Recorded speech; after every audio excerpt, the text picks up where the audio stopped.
Whisperer, the show all about the future of work. Today's guest is Tony Bagsby.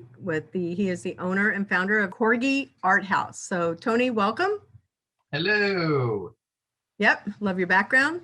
I'm going to jump into the Intern Whisperer Employer Tip of the Week. So, as you may know, Tony, we have been sharing these tips so that employers always remember how they can get better results with interns. So they do not know how to use social media for business purposes.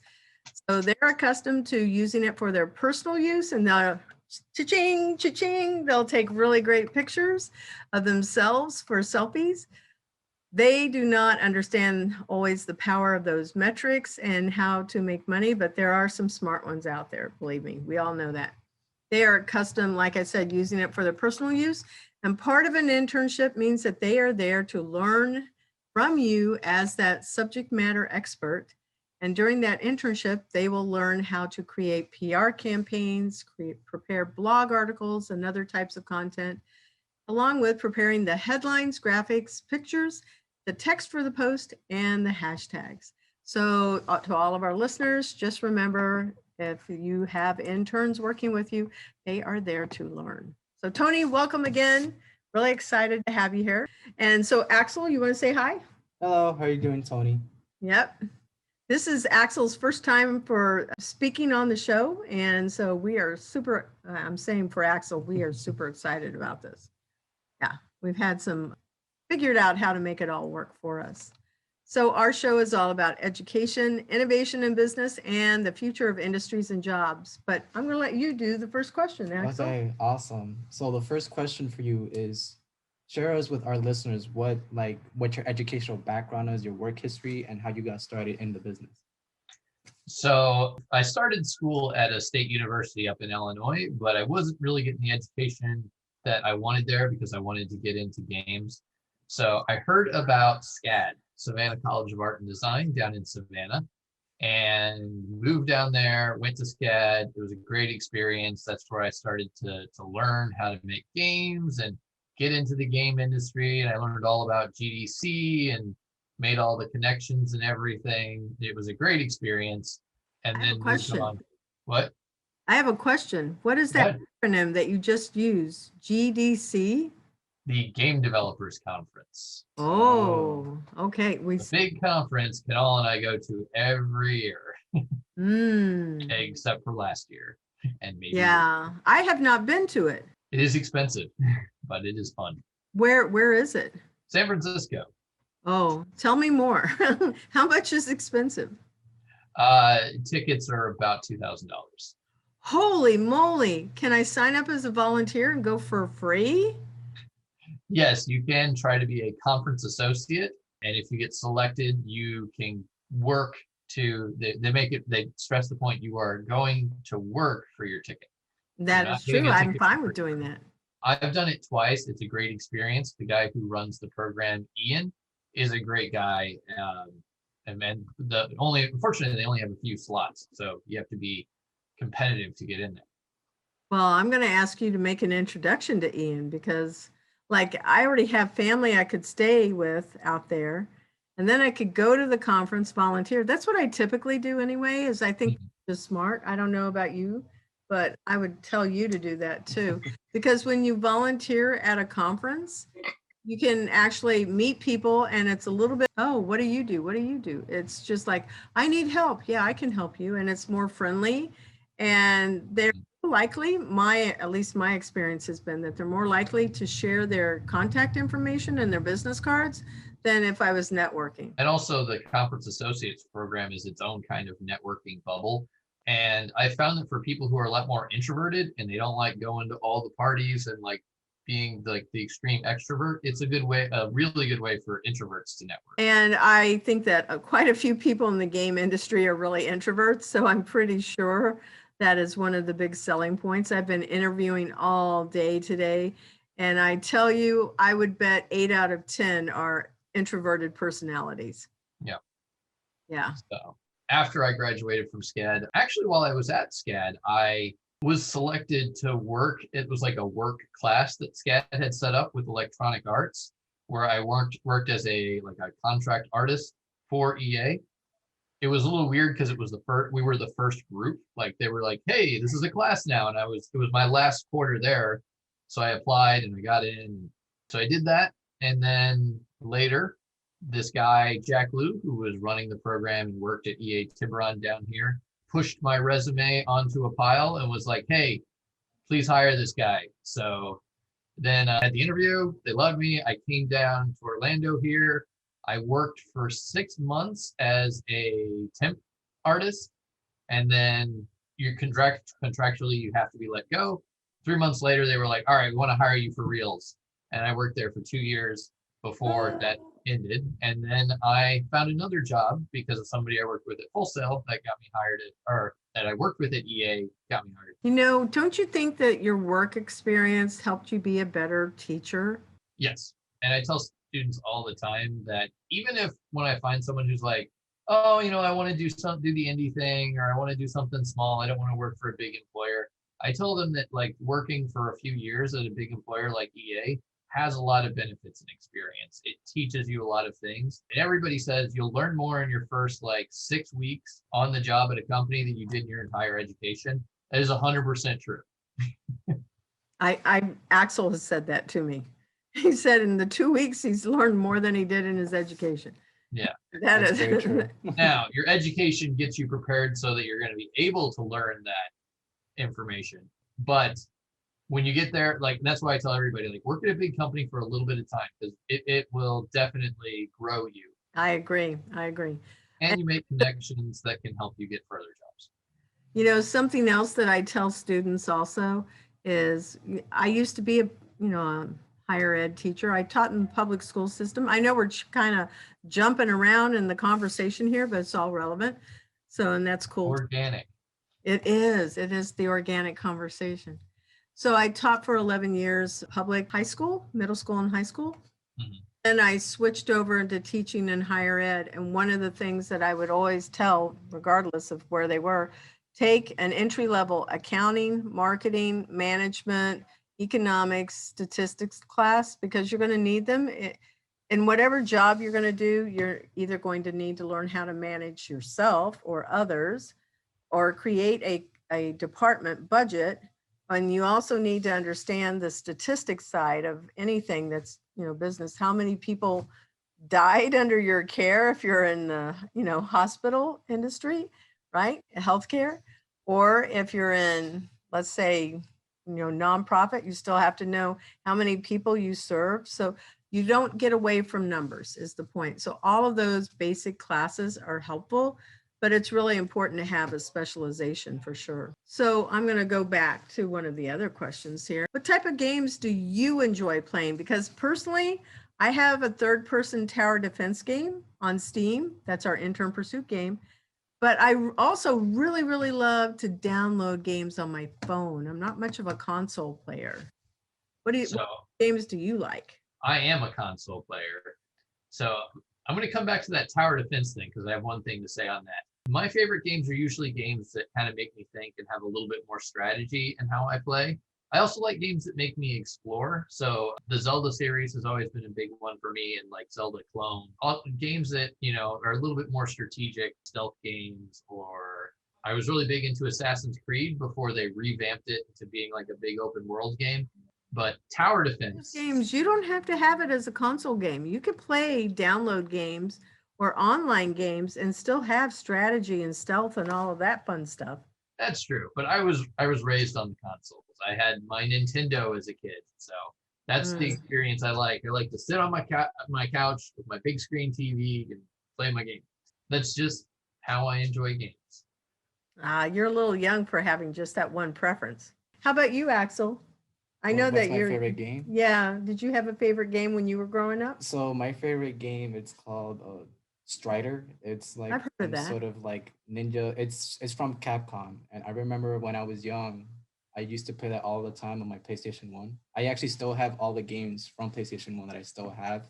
I just haven't used it because they're all kind of scratched up, messed up. But I still have them though. It's pretty cool. You'd have to sell them, right? Throw them out if they're scratched up. Yeah. What are they? They're just collecting dust. Yeah. Huh. They look pretty on the shelf.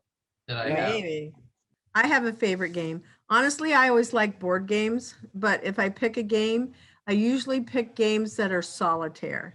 But they have teams. So I've gone through like Panda Pops and like on my phone and different things like that.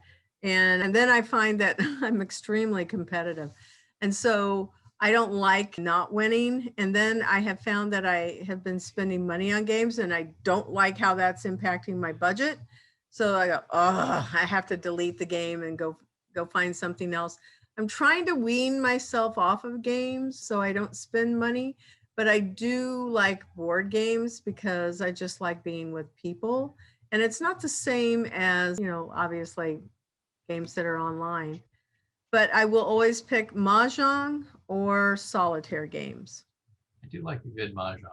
I Oh. actually am not competitive. I like collaborative games. And in fact, our secret Corgi Art House internal game project is a collaborative game. But my favorite games, though, would probably be Okami, Horizon Zero Dawn, and here's where we come back to this tower defense, Orcs Must Die Oh, by Robot Entertainment. I love that game. That game is super fun to me. Orcs Must Die. It's a tower defense game. Yeah, I got that one. So Orcs, isn't that from, I'm thinking World of Warcraft. I don't think That's it's what I'm that one, thinking. but no, Orcs originally made their debut in Lord of the Rings. Lord of the Rings. Lord Yeah, of the Rings. Orcs. Aren't they from Lord of the Rings? I mean, now they're everywhere, but yes, originally Lord of the Rings, the book. Yeah. Yeah. Then they got that's put what I in thought. D&D, and then, That's interesting. but you just got waves of these orcs coming at you, and it's like fast-paced action as well as like. But that was third person? It's third person. I would probably like that. Now, when I started having our game made, Intern Pursuits game made, I wanted it rated G, or PG for everyone. I don't think Killing Orcs sounds like a G game or a PG game. What is that ranking? Do you know? I think it's E10. Oh, well, 10 years old, because it sounds pretty bloody if it's going to be like It's cartoon level violence. Like everything's very cartoon like. So when you shoot them, like they make big funny sounds and they're rah, and they go flying off the screen, cartoon or Team Rocket style. So there is violence, but it's very cartoon level violence. Okay, I understand, because that's like how our game is also. I'm gonna go and check that one out. Yeah, I'm not much for, things that are like where you see an arm get severed and fly across the screen and stuff like that. No, it's not that sort of violent. Yeah, that's good to hear. All right, so favorite game? Well, I think you told us that one, and you told us. Well, there's like three. I kind of move them around in the ranks. Okami, Horizon Zero Dawn, that game's amazing. Looking forward to the sequel. And then Orcs Must Die. Okay, but you have your own game? We have our own secret internal game project, which is going to be a Okay. collaborative game, and I won't say much more than that. All right, but it has not gone out to market yet. No, it's still very, very early, but it's part of the reason I made the company. Skipping over some of the other questions that we had. So Corgi Art House, why Corgi? Go ahead and pull his puppy up. Please share your Is screen. puppy up? Yeah, and let everybody see his. Isabella knows why. The Corgi Art House, because of my chief motivational officer, Amaterasu, or Amy, my corgi. Because I have a Mhm. corgi. Yeah, She's part of the team. he's gonna share his screen. You're gonna do it down there where the buttons are. And part of the reason for that was one of my mentors and my teachers up at SCAD told me, like, hey, when you make a company, you should have some branding that's easy for everybody to remember. And I'm like, well, everybody knows I have a corgi. So yeah, branding. Amy's my There brander. she is. And so she comes into How the office long? 1 or 2 days a week. How long have you had your dog, and did you raise her from a puppy and all of that good stuff? Let's Yes, let her I've had shine. her for 12 years. Yeah, that's a lot of dog years right there. Yeah. And I She's know a her. lovely- She is a very protective dog of her owners. She Yes. thinks she is a person. She thinks she's the boss. Yeah, she does think she is the boss. That is for sure.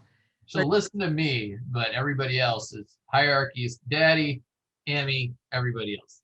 Yeah, not even your girlfriend. Oh yeah, she's lower on the totem pole too. Okay, so there's like the two humans and her, and that's it. Yeah. Got it. All right. Well, thanks for sharing. I appreciate that. So going back over here, tell us about Full Sail, because I think that Full Sail is a very unique school. Every 6 weeks there is a course. And how did you get started with Full Sail? I know you mentioned it a little bit earlier, but how did you get switched over to Full Sail?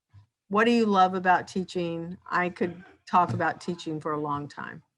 So Full Sail is actually every 4 weeks there's a new class. Oh my God, that is ridiculously hard to believe.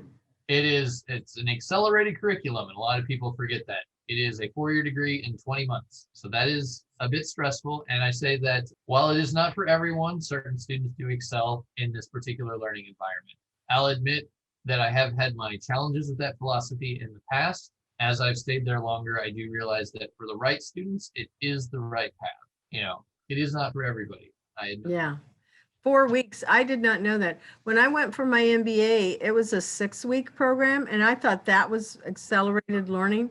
Do you even have finals at the end of 4 weeks? Like, what are you teaching in 4 weeks that you get a final for? I mean, it's not a formalized final. There's usually like a final project for each class, but because it's so fast, finals, they're not the same as how it was when I grew up. But instead, we have classes late in the curriculum that are like these final classes that are really kind of like They build on polishing top of each other. Yeah, they kind of, those are like the real polished level classes where when you get to there, they really. I don't know. That sounds really, yeah, it's super, super fast. Then how many courses does a student take when they're over there? Because So like regular college, I might take, 4 credits, and that could be, or 12 hours. And so, well, I'm sorry, 12 hours of classes, but that's like 4 credits, 4 classes, period. How does it there? For the most part, students take 2 classes a month, and it's 20 months. So that's roughly 40 classes their time there. But I know that not every term they're taking 2 classes. So it might be kind of more like 32, 36. I'm not sure. How many, 3 credits per class. and so you would carry like what, 4 or 5 classes and have anywhere from 12 to 15 hours? 12 to 15 credit. Yeah. I liked my experience where I went to school the best. 16 weeks? We had 10-week quarters. Oh, see, that's better. Took 3 classes a quarter. Every school's different. I'm not going to say one is better than the other. Like I said, Full Sail works for a certain type of student, and they really excel in that environment. So how did Full Sail do their classes with COVID? Because a lot of those classes are usually hands-on, like, video production. So our particular program didn't see that much of a challenge. I will put this out there. Full Sail has an amazing student portal, which is online, and they use that for campus as well. So we were already like pretty much raring to go. Like, we had Zoom. Everybody had a Zoom account already because we like to use it to record our lectures, and we would also use it because our projectors are a hard technology to keep up with. Some of our projectors are not that great. And since we teach shading and lighting, we need a really good projector to show off what we're trying to teach. So we actually just Zoom cast it to everybody in the room so that they can have it on their laptops and see in the fidelity. Really, it was just like a quick, easy transition for us during COVID. Full Sail is actually doing really, really well in COVID. So I have found that the teaching profession as an industry is the only one that is so open and willing to let you have your own business on the side. Because, I was, as a public classroom teacher, every teacher had a side job. Every teacher. It was either, in a store, or they were doing some kind of home sales or something. Most of them. I said every, but I'm going to say most, probably 9 out of 10. What is that? Is that culture the same over there at Full Sail? Because that sounds wicked fast every 4 weeks. It is. But to answer your question, we are encouraged to either freelance or do contract work on our side. And, I straight up, I didn't have to hide starting my own company. I straight up told all my bosses, I'm starting my own company. I'm going to do freelance. And they're like, okay, well, good. You're supposed to be doing freelance anyway. So it's kind of a more formalized approach to it. And it really allowed me to bring in subcontractors. Like I've told you that most of my staff are subcontractors. So we have Mine jobs, also. we hire somebody to work for us until the job is completed. I get a percentage off of the pay. We pay them based on the majority of the contract money that comes in. And that's kind of how we work. Part of the reason I did this was because before I started my company, I was networking with Canal and Indianomicon and all that. And I would have people that would come to me and they'd be like, hey, I need an animator. And I'm like, well, I don't animate, but I know a guy.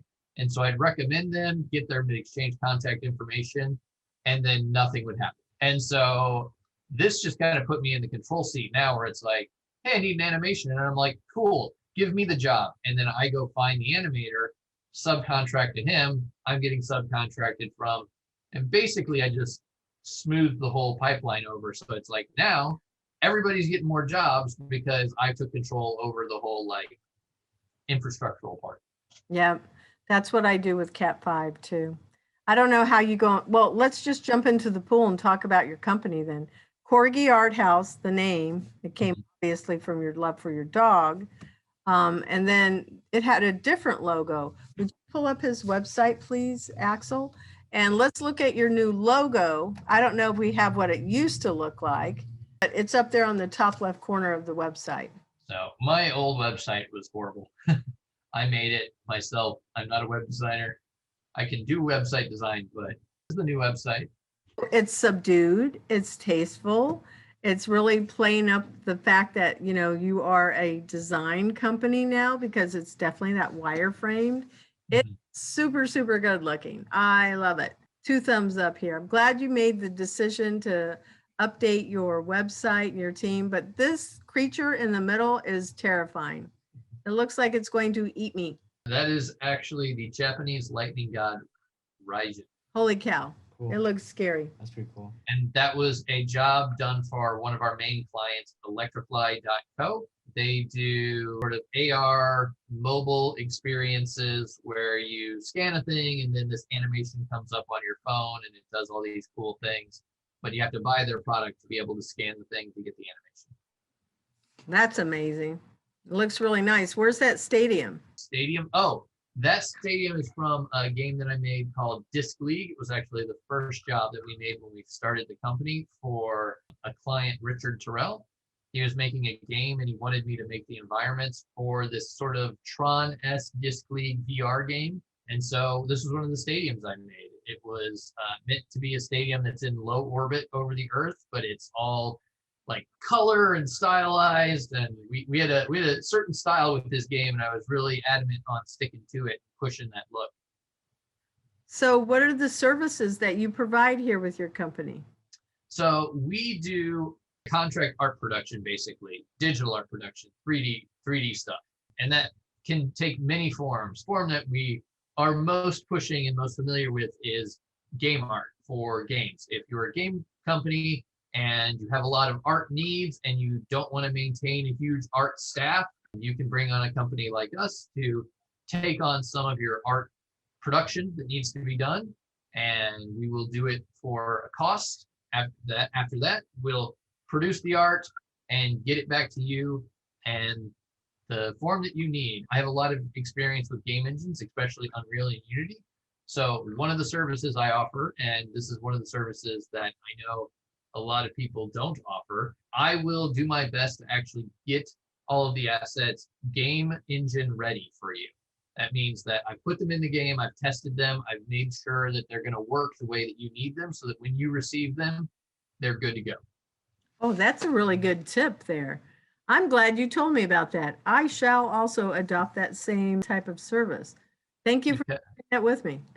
Because a lot of people, a lot of freelancers, they'll just give their client like a Maya file.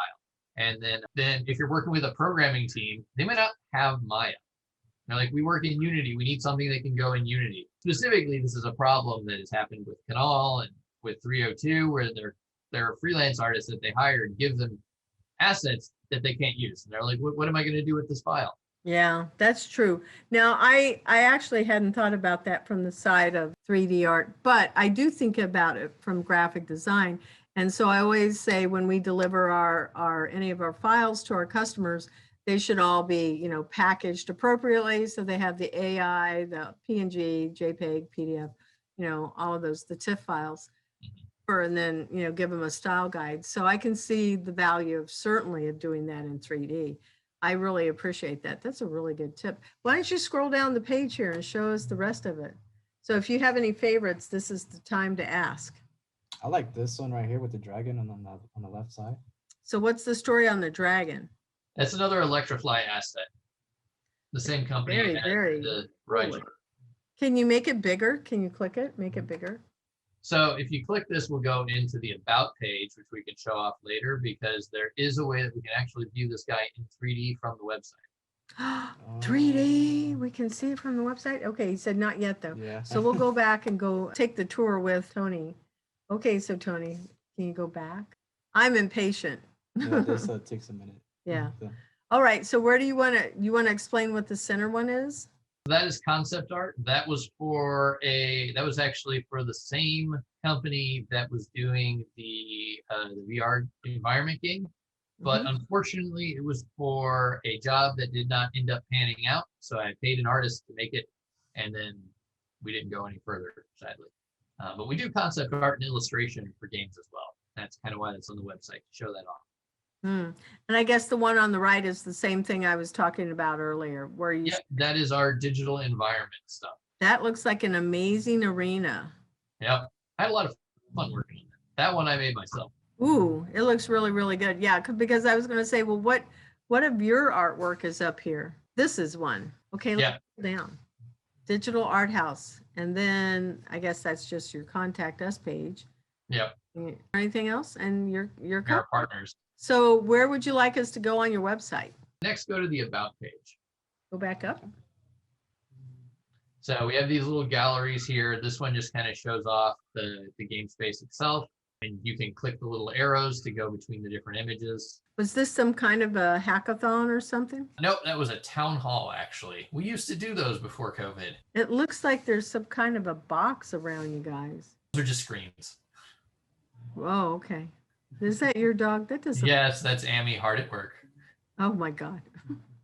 Yeah, I guess so. She looks kind of like she has a husky background, but she's a lot smaller in my picture here. Yeah. All right. And then here, this was actually an event. This was we used to do like a big Christmas party, like networking event, which of course we didn't do last year. Right. Stupid COVID. And then the next two are just pictures of the game space when we were first moving in, trying to figure out how it looked. Ah, gotcha. Well, this is where we work out of here. And so this is where we are today.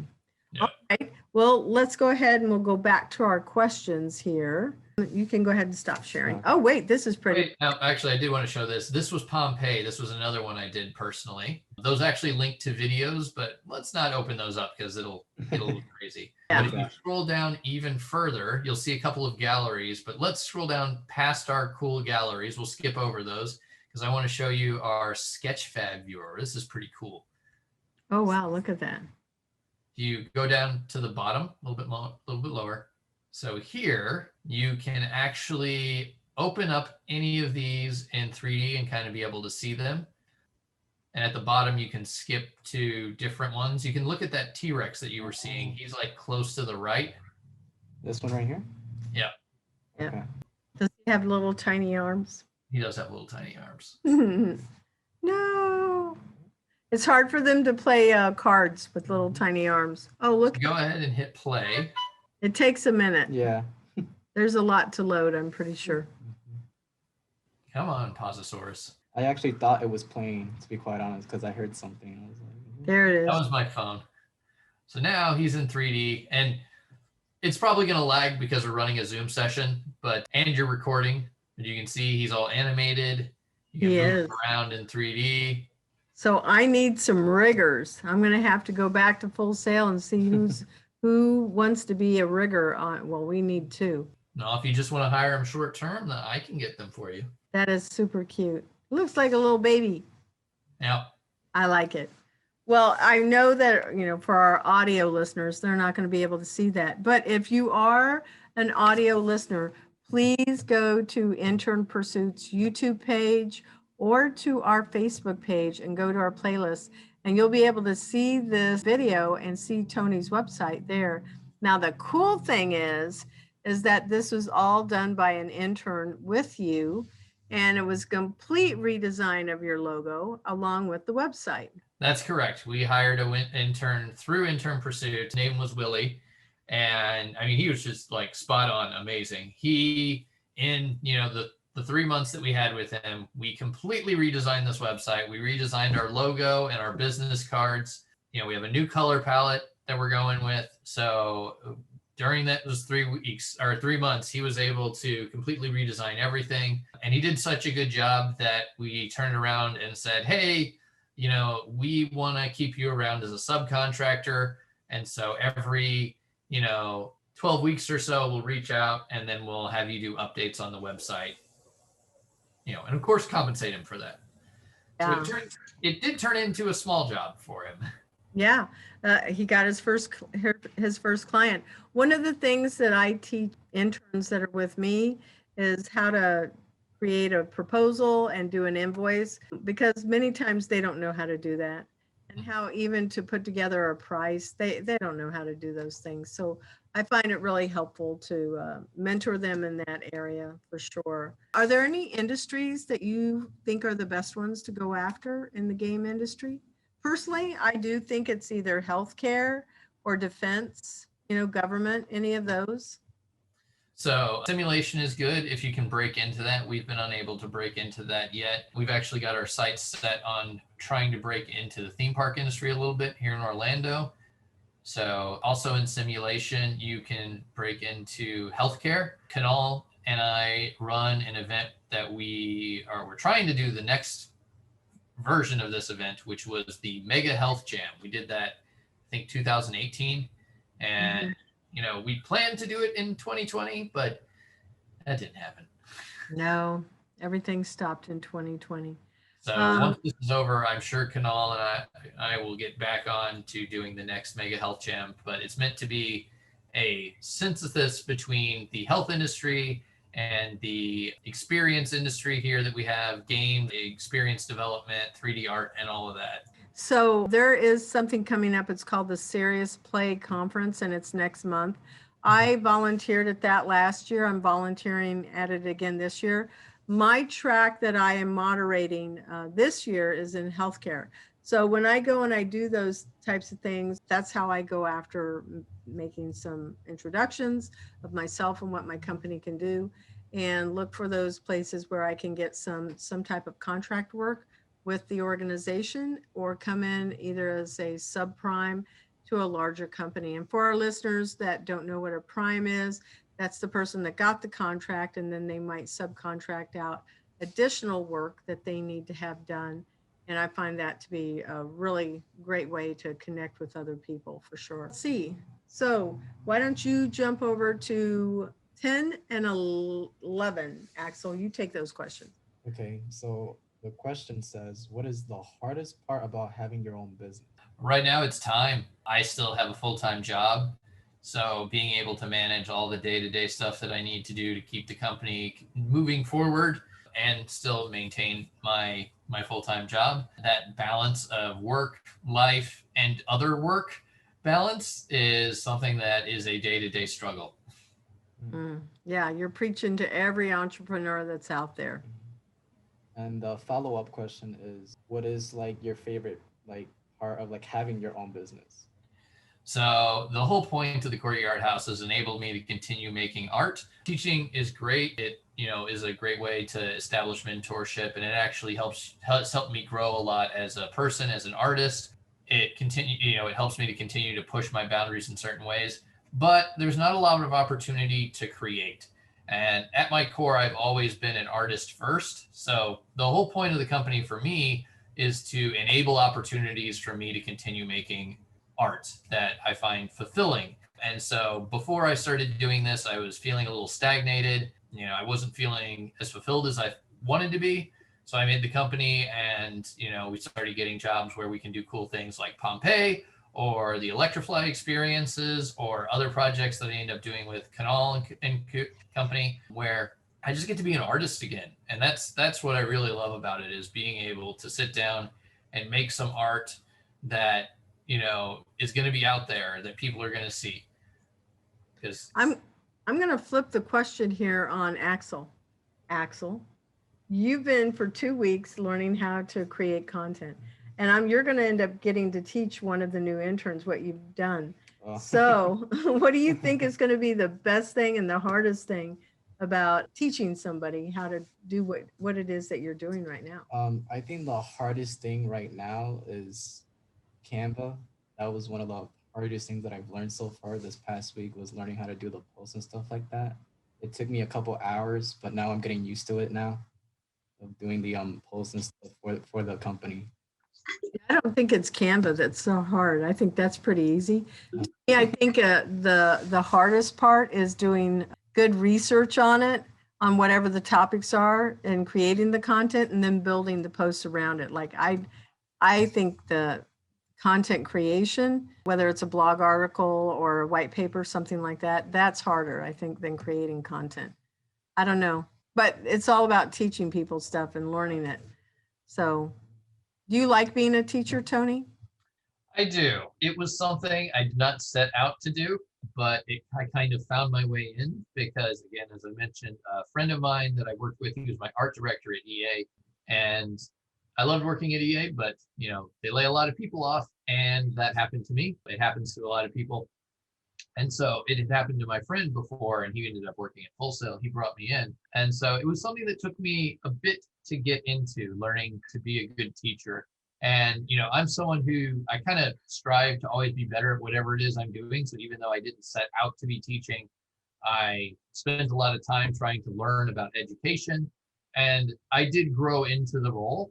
I felt I actually did a talk about how to take gamification systems to improve the way that we're handling education. And so it uses like a self-directed student experience and game systems to keep the student moving forward in their own capacity. I was a big believer in student-driven education instead of teacher-driven.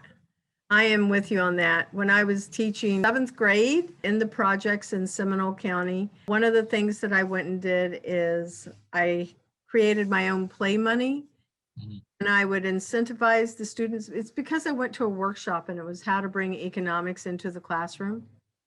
I took it to heart, and I was teaching English, so it was even harder, the class that nobody ever seemed to like to do.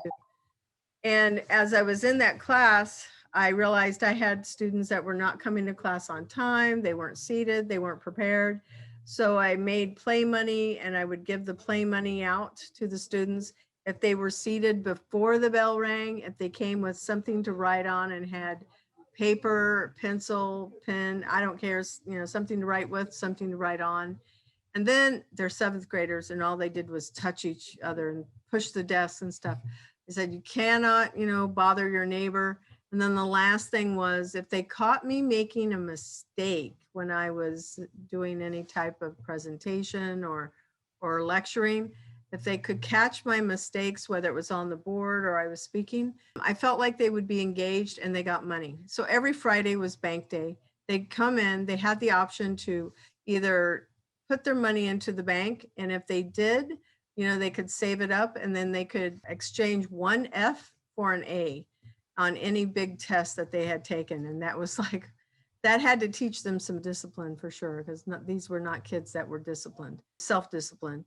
And they also could go and buy stuff. So I had a big treasure chest in the room, and they could buy like the big movie cutouts, Edward Scissorhands at the time, or they could buy movie posters or just things like that. The classes would rotate every 6 weeks. So my first period could move to second period, third period, fourth. And they had the option to also buy a pass where they could just roam the hall for 5 minutes, but had to come back. They could not get in trouble. They could not pull fire alarms. You have to be very specific with these kids. Or they could buy a pass to be the first one in the lunch line, which was a really big deal, or the first one on a bus. That's a big deal. Yeah.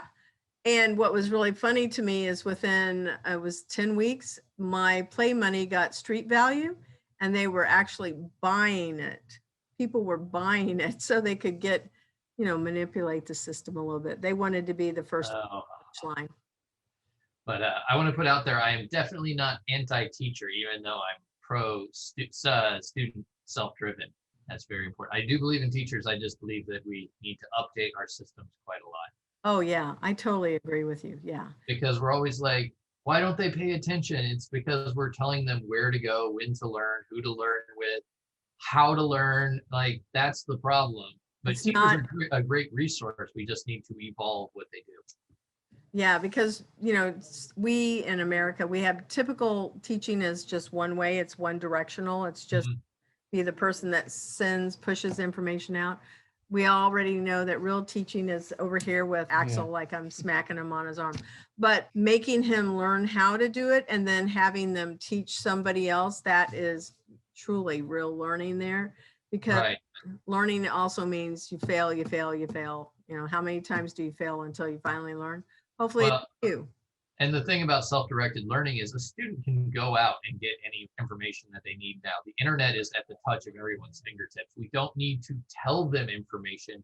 We need to guide them to it. A true teacher, I think, in this day and age should be a mentor, not I stand up in the room and I tell you all the things that you need to know. A facilitator for sure. Yes. That facilitates. We need to move away from facilitation. Thank you for that word. I'm going to use that more.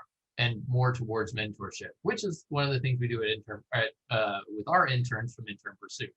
Yeah, thank you. Thank you for that little shout out. So we're going to take a few seconds to acknowledge our sponsor, Cat 5 Studios. So give us a minute here, folks. The Intern Whisperer is brought to you by Cat 5 Studios, who help you create games and videos for your training and marketing needs that are out of this world. Visit Cat 5 Studios for more information to learn how Cat 5 Studios can help your business. Thank you, Cat 5 Studios.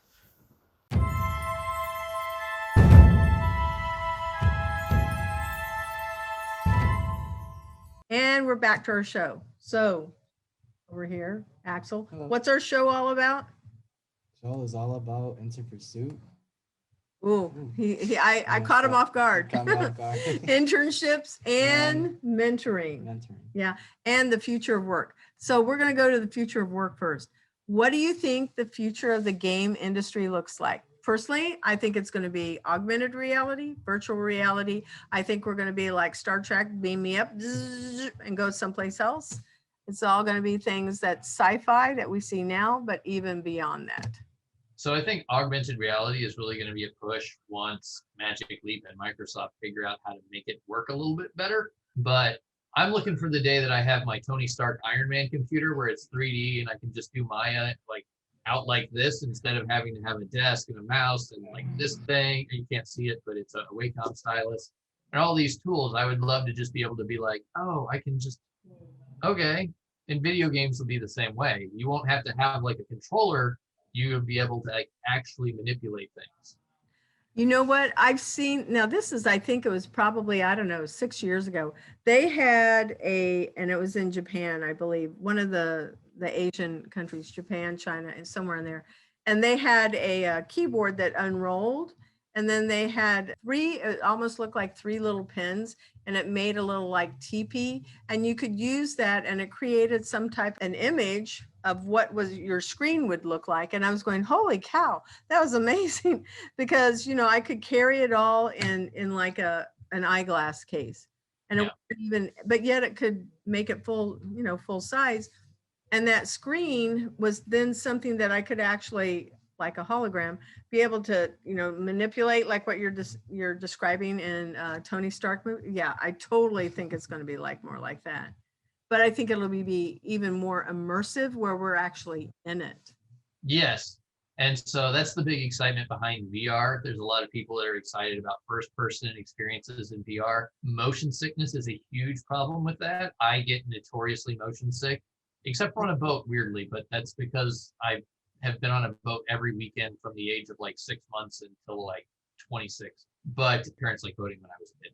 But yeah, motion sickness is a huge problem in a first-person experience. I'm much more interested in what you can do with third-person experiences. I've recently been playing the game Moss, where you get to play this like cute little mouse that moves around and he like sign languages you. It's very So are you really learning sign language? no, they only tell you two of the things he says, but he talks to you in sign language, which is cute. So there's a voice when he talks?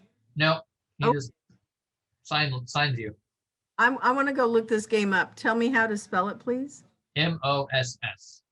Moss. Okay, I'm going to go look at it. Is it on Steam?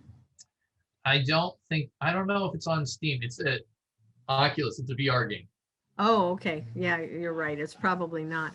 So any other thoughts? What do you think the future of the game industry would look like? I'm putting you on the spot Yeah. here, buddy. So I think it would be more VR, like you said, more VR, more virtual reality, bringing pretty much bringing a lot of audience into the in-game world, which I think is very interesting because like whatever like action you move, the character moves as well. So it's like what they do in like movies. You know how like in movies, as The Matrix. especially doing like with the athletes, what they use when they wear all that CGI gear. I feel like it'll be more like that, where you literally have to wear like some sort of body armor to be able to like play like the character. I feel like it'll be more like that. So that's why I think it'll be more AR, because when you do VR, it closes you off from the real world. AR is the video game comes in and it's on top of our world. Okay. So, Yeah. So then, what is the difference between AR and VR? So with AR, you don't, because when you put on a VR headset, you can't see the world around you. AR, there's only, what I'm talking about is like the HoloLens, where you put it on and the 3D model is there, but the glass is clear and I can see the world around me. It's just these little robots. There's one game where these little robots appear and you can shoot them by like doing this, but they're in the room. Like you can still see the room. I can still see my dog so I don't trip over her. And that's augmented reality. That's augmented reality. Yeah. Should make sure our listeners know what AR means. Yeah.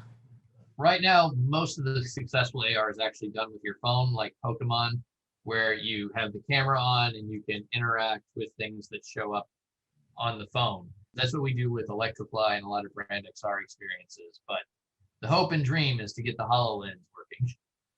And the spell this word, hollow what? Holo, H-A-L-O. Hologram. Okay. Holo, yeah. And then lens as like a camera lens. I think, well, what do you consider the Matrix? Because the Matrix to me is like what it is. Like, you know, we're plugged into something. We may be in a chair, but it's plugged into our brain and we get put into that place. I am skeptical about plugging anything into my nervous system.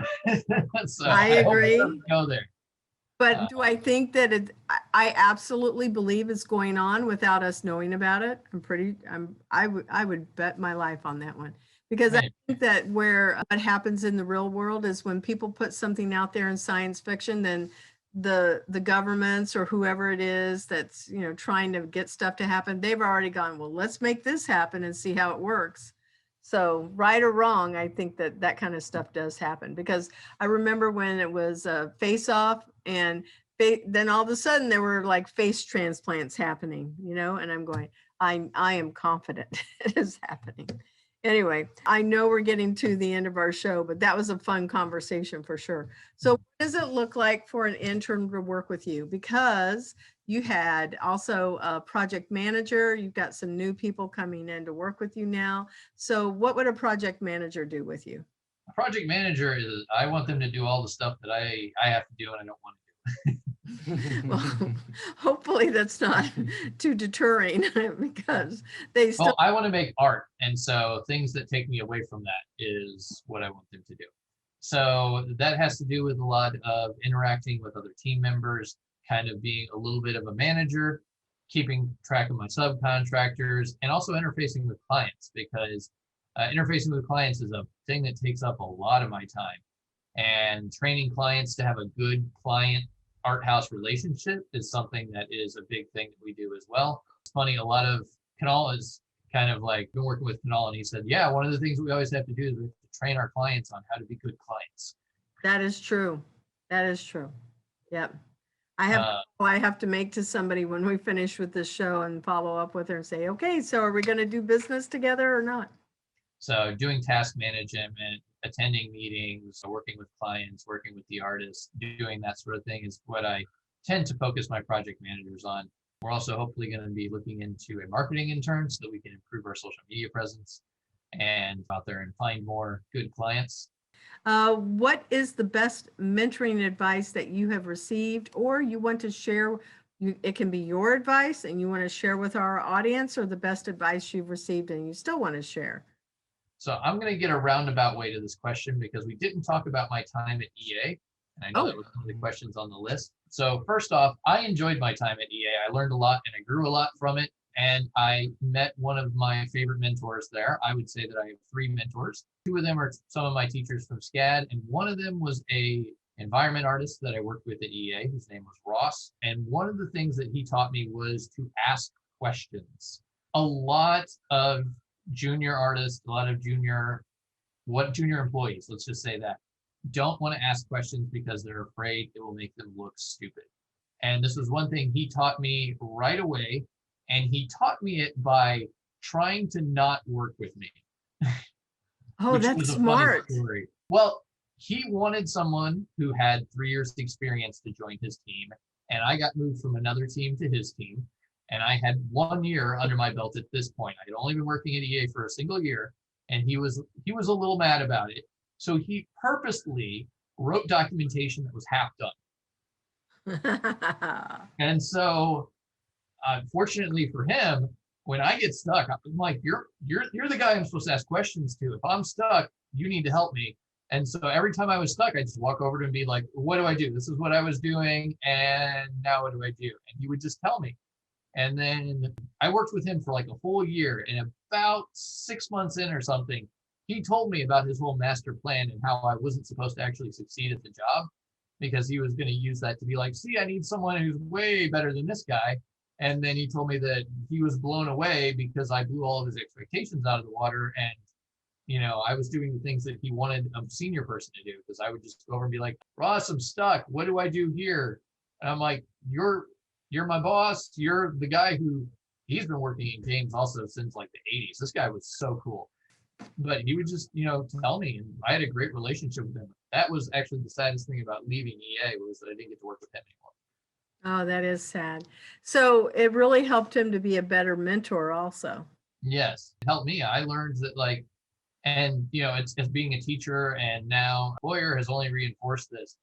If you're stuck, ask a question. Don't pretend like you know what you're doing if you don't, because nobody cares if you don't know anything.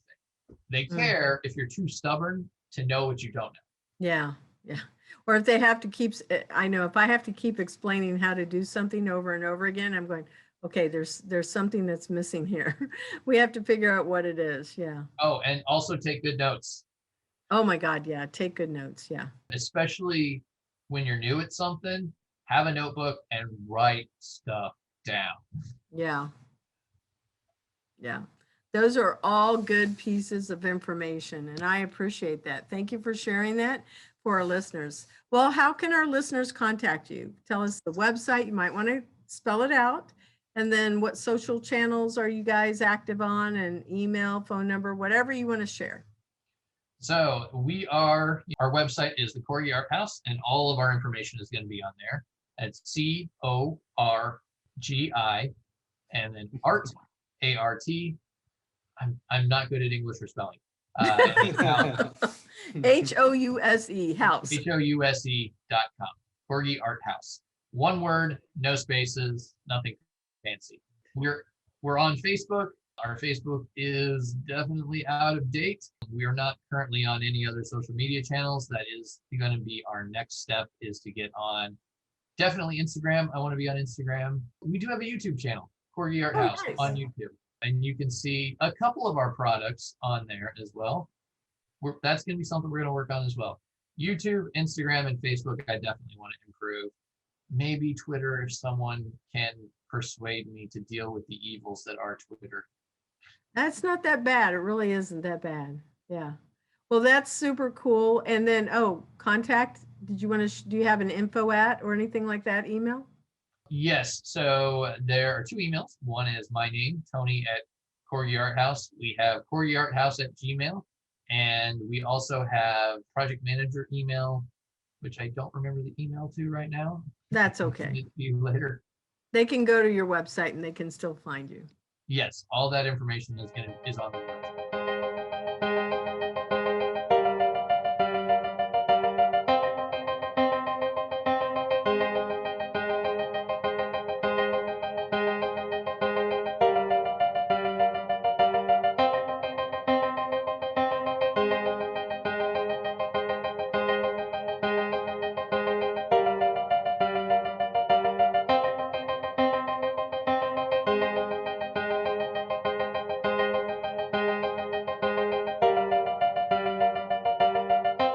Well, I want to say thank you to our sponsor, Cat 5 Studios. Thank you to our production team. And that's going to be over here, this fine gentleman, Axel Aponte, associate producer, video and editing is by Steve Neese, who is a Full Sail graduate, and also Nala Ellie, who is from UCF, and Berkeley Walgamot. She is new and she's from UCF. For any employers, please visit Intern Pursuit at www.internpursuit.tech to learn how you can get matched with great, amazing intern talent. And thank you for listening and supporting our show. We look forward to having our next guest. And thank you, Tony, for being such a great guest. Yeah, thank you.